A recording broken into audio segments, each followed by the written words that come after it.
CM योगी मैनपुरी में मौजूद हैं, क्या कुछ कह रहे हैं, सीधे लिए चलते हैं। भारत माता की वंदे वंदे वंदे नमः पार्वती पतिये हर हर। उत्तर प्रदेश सरकार में मंत्रिमंडल के मेरे वरिष्ठ सहयोगी, प्रदेश के पर्यटन और संस्कृति मंत्री और यहां के लोकप्रिय विधायक श्री जयवीर सिंह जी, प्रभारी मंत्री श्री धर्मवीर प्रजापति जी, उत्तर प्रदेश विधानमंडल के मुख्य सचेतक और लोकप्रिय विधायक भोगांव श्री राम नरेश अग्निहोत्री जी, भारतीय जनता पार्टी के प्रदेश के उपाध्यक्ष श्री आलोक गुप्ता जी, क्षेत्रीय अध्यक्ष पूरणलाल लोधी जी, जिलाध्यक्ष श्रीमती ममता राजपूत जी, करहल से भारतीय जनता पार्टी के पूर्व प्रत्याशी श्री अनुजेश प्रताप सिंह यादव जी, जिला प्रभारी श्री अनिल चौधरी जी, जिला पंचायत की अध्यक्ष श्रीमती अर्चना गोविंद भदौरिया जी, नगर पालिका परिषद के अध्यक्ष संगीता गुप्ता जी, टैक्स पेड के अध्यक्ष प्रेम सिंह साक्य जी, डीसीबी के चेयरमैन पूर्व विधायक श्री नरेंद्र सिंह राठौर जी, पूर्व विधायक अशोक सिंह चौहान जी, पूर्व जिलाध्यक्ष श्री राहुल चतुर्वेदी जी, अरविंद तोमर जी, शिवदत्त भदौरिया जी, प्रदीप सिंह चौहान जी, आरएलडी के अध्यक्ष राघवेंद्र दुबे जी, अपना दल के अध्यक्ष गौरव पाल जी, निषाद पार्टी के अध्यक्ष कप्तान सिंह निषाद जी, सुहेल देव राजभर पार्टी के अध्यक्ष सुभाष कश्यप जी, भारतीय जनता पार्टी के जिला महामंत्रीगण, सभी पदाधिकारीगण, भारी संख्या में मैनपुरी और करहल से जुड़े हुए सभी उपस्थित बहनों और भाइयों, आज मुझे भारत की पौराणिक और ऐतिहासिक पृष्ठभूमि की इस पावन धरा, जैसे मयन ऋषि और च्यवन ऋषि का आशीर्वाद प्राप्त हुआ, जिस धरा ने देश के प्रथम स्वतंत्र समर में अपना योगदान दिया, ऐसी पावन धरा को नमन करने का अवसर प्राप्त हो रहा है। मैं इस अवसर पर मैनपुरी और करहल की 111 परियोजनाओं पर, जिन पर 682 करोड़ रुपए की स्वीकृति हुई है, उसका उपहार भी मैनपुरी और करहल की जनता जनार्दन को देने के लिए आया हूं। इस अवसर पर मैं आप सबका अभिनंदन करता हूं, स्वागत करता हूं। इन योजनाओं की मैं आपको बधाई देता हूं। इन योजनाओं के लिए प्रयास आपके लोकप्रिय विधायक ने किए हैं और विधायक नहीं चुने गए, लेकिन करहल की बहुत सारी विकास योजनाओं के लिए श्री अनुजेश प्रताप सिंह भी लगातार पैरोकारी करने के लिए मेरे पास आते हैं। इसके लिए इन दोनों को धन्यवाद देता हूं और आप सबको मैं मैनपुरी वासियों को, करहल वासियों को और इससे लाभान्वित होने वाले हर नागरिक को हृदय से बधाई देता हूं, अपनी शुभकामनाएं देता हूं। बहनों और भाइयों,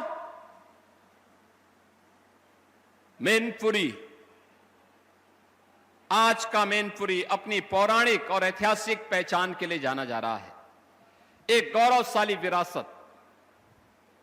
एक समय ऐसा भी था जब मैनपुरी के नाम पर लोग घबराते थे। मैनपुरी के नाम पर यहां के नौजवानों को होटल में कमरे नहीं मिलते थे, धर्मशाला में कोई टिकने नहीं देता था, और दूसरे शहरों में वह कितना भी शरीफ हो, कितना भी ईमानदार हो, किराए के मकान देने में भी लोगों को थोड़ा परहेज करना होता था। लेकिन बहनों और भाइयों, आज मयन ऋषि और चवन ऋषि की इस पावन धरा को, उसके गौरव को, ये डबल इंजन की भारतीय जनता पार्टी की सरकार ने प्रधानमंत्री मोदी जी के मार्गदर्शन और नेतृत्व में उसे आज एक नई पहचान देने की दिशा में जो कदम बढ़ाए हैं। आज अगर मैनपुरी का नौजवान भी, मैनपुरी का किसान भी, मैनपुरी का व्यापारी भी अगर प्रदेश के बाहर देश के किसी कोने में जाता है और अगर वह अपना परिचय देता है कि मैं यूपी से हूं, मैनपुरी से हूं, सामने वाले व्यक्ति का चेहरा चमकता है और वह सम्मान देने के लिए उतावला दिखाई देता है। यह पहचान का संकट किसने खड़ा किया था? कौन वे लोग थे जिसने यहां के नौजवान की नौकरी छीनी थी, जिसने अन्नदाता किसान की खुशहाली छीनी थी, जिसने व्यापारियों को असुरक्षित कर दिया था और जिसने बेटी के सामने सुरक्षा का संकट खड़ा किया था? कौन वे लोग थे जिसने हमारे कारीगरों को बेरोजगार बना दिया था? कौन वे लोग थे? कहीं और दूर के नहीं थे, आप ही के बीच में, आप ही के जुड़े हुए वे लोग थे जिन्होंने केवल मैनपुरी और इटावा के सामने ही प्रश्न खड़ा नहीं किया, उत्तर प्रदेश के सामने पहचान का संकट भी खड़ा किया और उत्तर प्रदेश को बीमारू राज्य के रूप में धकेल करके अस्तित्व विहीन कर दिया था। सबसे बड़ी आबादी का राज्य बीमार हो जाए, प्रकृति और परमात्मा की सीम कृपा का राज्य बीमार हो जाए, ये हम देखते थे। नौजवान के लिए नौकरी निकलती थी, वो नौकरी नौजवान को नहीं मिलती थी, चेहरा देखा जाता था, पैसा देखा जाता था। जो गरीब नौजवान पैसा नहीं दे सकता था उसकी नौकरी नहीं निकलती थी। और आज बहनों और भाइयों, आप देखते होंगे डबल इंजन की भाजपा की सरकार में नौकरी निकलती है। मैनपुरी और इटावा का नौजवान भी नियुक्ति पत्र प्राप्त करता है, बड़ी शान के साथ अपनी सेवाएं देता है और नए भारत के, नए उत्तर प्रदेश के निर्माण में अपना योगदान देता है। याद करिए, हमने इस यूपी को पिछले 9 वर्ष में बीमारू राज्य की श्रेणी से उभारने में सफलता प्राप्त की।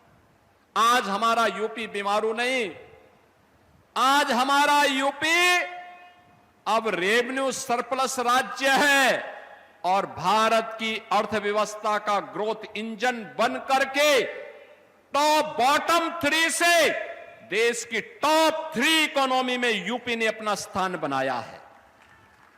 अब कोई यूपी में पैसे की कमी नहीं, कोई पैसे की कमी नहीं। यही कारण है हमारे दोनों विधायक जयवीर सिंह जी भी और अग्निहोत्री जी भी विकास की परियोजनाओं की पैरोकारी भी करते हैं और पैरोकारी करने के बाद उनका भूमि पूजन भी करते हैं, उद्घाटन भी करते हैं। जो बाकी बस्ती है, मैं भी आता हूं। इस प्रकार के समारोह के माध्यम से इनका लोकार्पण और शिलान्यास भी नई परियोजनाओं का होता है। हम लोग आज कह सकते हैं जितना पैसा चाहिए हम देंगे, स्टेडियम के लिए, म्यूजियम के लिए, ऑडिटोरियम के लिए, बाईपास के लिए, कनेक्टिविटी के लिए, अच्छी सड़कों का निर्माण का हो या फिर रामलीला के मैदान के निर्माण का हो। पैसे की कमी नहीं, नौजवानों के लिए नौकरी की कमी नहीं, अन्नदाता किसानों के लिए योजनाओं की कमी नहीं, एक छड़ी लगी है। याद करिए, मोदी जी ने कहा था देश के अंदर केवल 4 जातियां हैं, एक गरीब है, एक किसान है, एक महिला है और एक नौजवान है। इन चारों के हितों के लिए कार्य कर लो, समझ लो देश विकसित हो जाएगा। भारत को विकसित होने के लिए कोई रोक नहीं सकता। गरीब हर जाति में गरीब है। आप सोचो, मंच पर अभी हमने मुख्यमंत्री बाल सेवा की स्कीम चलाई, जो निराश्रित बालिकाएं हैं, बालक हैं, उनके लिए एक बेटी, यादव बेटी आई मंच पर, उसको हर महीने हम 4,000 रुपया भी देते हैं और उसको लैपटॉप भी दिया गया। हर महीने पैसा दिया जा रहा है। वो बेटी पढ़ लिख लेगी, वो बेटी पढ़ेगी, परिवार में स्वावलंबन का आदर्श भी प्रस्तुत करेगी और साथ साथ उत्तर प्रदेश की भाग्य भी बनाएगी। देश के लिए प्रतिभाशाली नौजवानों की फौज निकलेगी। हमने कोई जाति के नाम पे नहीं बांटा। योजनाओं का लाभ बिना भेदभाव के हर एक समूह को मिलना चाहिए।